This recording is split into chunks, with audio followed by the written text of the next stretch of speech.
So again, here's another question similar to chemistry, now looking at the atomic structure, particularly the models of an atom and the different models that we see. So figure 1 shows the model of the atom. You can see the plum pudding model and the nuclear model, both of them are shown here. And write the labels on figure 1, choosing the answers from the box. Starting with the top left, we've got this negative sign in here, so a negatively charged particle that we know to be an electron. So I'll cross it out in the box and write it on the label here. That's an electron. The next thing that they're showing here is the whole sphere. It's highlighting the actual sphere on the outside. So in this, that's really the whole structure, referring to the positive and negative charges inside. So this plum pudding model, the sphere is referring to the actual atom. I'll cross that atom and put that here. So 2 down. Now let's look at the nuclear model. The first thing on the top right that it's highlighting to is the point in the middle of the nuclear model.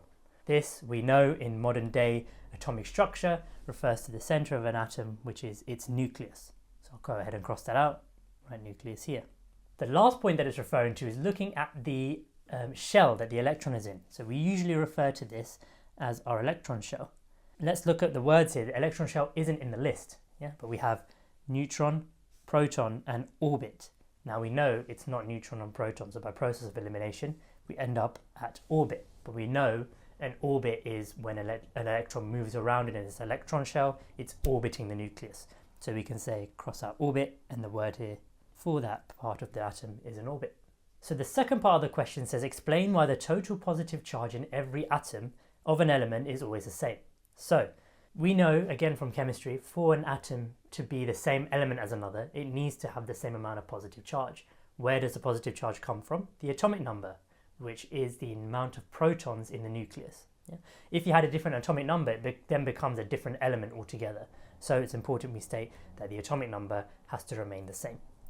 So we know that the positive charge comes from protons, and the number of protons is what determines what the element is. So that's how we're going to get our 2 marks. So here I'm going to put positive charge. So for the first mark, positive charge is provided by protons. And for the second mark, I'm going to say every atom contains the same number of protons. Every atom of an element, of a particular element, it's always when the element is the same, contains the same number of protons. So if it contains the same number of protons, we know the element is going to have the same amount of positive charge.